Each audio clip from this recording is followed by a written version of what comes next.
നിലമ്പൂരിൽ വീടിന്റെ വാതിൽ കുത്തി തുറന്ന് വൻ മോഷണം. രാമൻകുത്ത് സ്വദേശിയുടെ വീട്ടിൽ നിന്ന് 4.5 പവൻ സ്വർണവും 10,000 രൂപയും കവർന്നു. കുടുംബം വീട് പൂട്ടി ബന്ധുവീട്ടിൽ ഉറങ്ങാൻ പോയ സമയത്തായിരുന്നു മോഷ്ടാവ് അകത്ത് കടന്നത്. നിലമ്പൂർ രാമൻകുത്ത് അക്കരപ്പീടിക റുഖിയയുടെ വീട്ടിലാണ് കഴിഞ്ഞ ദിവസം രാത്രി മോഷണം നടന്നത്.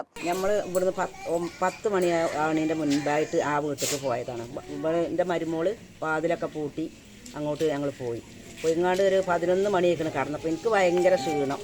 ഞാൻ ആദ്യം പോയി കടന്നു കഴിഞ്ഞങ്ങാണ്ട് പിന്നെ രാവിലെ ഞാനൊരു പുലർച്ചെ 5:30 നിസ്കാരമൊക്കെ കഴിഞ്ഞ് കൊടുത്തു വന്നു. ഒരു 6 മണിക്ക് 5 മിനിറ്റോളം ഞാൻ ഇവിടെ വന്ന് കയറുമ്പോൾ അതിന് ഞാൻ അങ്ങനെ തന്നെ വന്ന് ഈ കഥക് ഇങ്ങനെ തുറന്നു. അപ്പോൾ ഒരു കുഴപ്പമില്ല. ഇവിടെ നിന്ന് തുറന്ന അകത്തേക്ക് ചെന്നപ്പോൾ അവിടെ ഉണ്ട് ഇങ്ങനെ ഒരു കമ്പി ആര. അത് കണ്ടപ്പോൾ ഞാൻ എന്താ ഇപ്പോൾ ഇവിടെ സംഭവിച്ചിരിക്കുന്നത് എഴുതി നോക്കിയതാണ്. അപ്പോഴാണ് ആകെ വലിച്ചു വാരിയിട്ട് പിന്നെ ഞാൻ റൂമൊന്നും തുറന്നില്ല. ഞാൻ അങ്ങനെ തന്നെ പോയി കുട്ടികളോട് പറഞ്ഞ് നമ്മളെ വീട്ടിൽ കള്ളം കയറിയിട്ടുണ്ട് മക്കളെയും, അത് മാത്രം. പിന്നെ ഞാനിങ്ങോട്ട് കയറിയിട്ടില്ല. റുഖിയയും മകൻ നാസറും കുടുംബവുമാണ് ഇവിടെ താമസിക്കുന്നത്.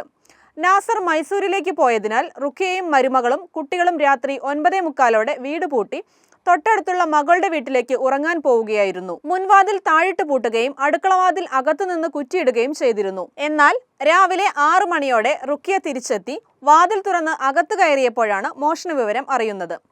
അയൽ വീട്ടിൽ നിന്നെടുത്ത ഇരുമ്പ് പാര ഉപയോഗിച്ച് അടുക്കളവാതിൽ കുത്തി തുറന്നാണ് മോഷ്ടാവ് വീടിനകത്ത് കടന്നത്. തുടർന്ന് താഴിട്ട് പൂട്ടിയിരുന്ന കിടപ്പുമുറികൾ തുറന്ന് അലമാരയിലെ സാധനങ്ങളെല്ലാം വാരി വലിച്ചിട്ട നിലയിലായിരുന്നു.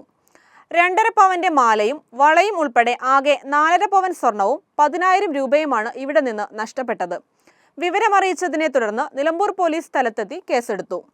ഇൻസ്പെക്ടർ BS ബിനുവിന്റെ നേതൃത്വത്തിലാണ് അന്വേഷണം പുരോഗമിക്കുന്നത്. വിരലടയാള വിദഗ്ധരും സ്ഥലത്തെത്തി തെളിവുകൾ ശേഖരിച്ചു. പ്രദേശത്തെ CCTV ദൃശ്യങ്ങൾ കേന്ദ്രീകരിച്ച് പോലീസ് അന്വേഷണം ഊർജിതമാക്കിയിട്ടുണ്ട്. News bureau, Nilambur vision, Nilambur.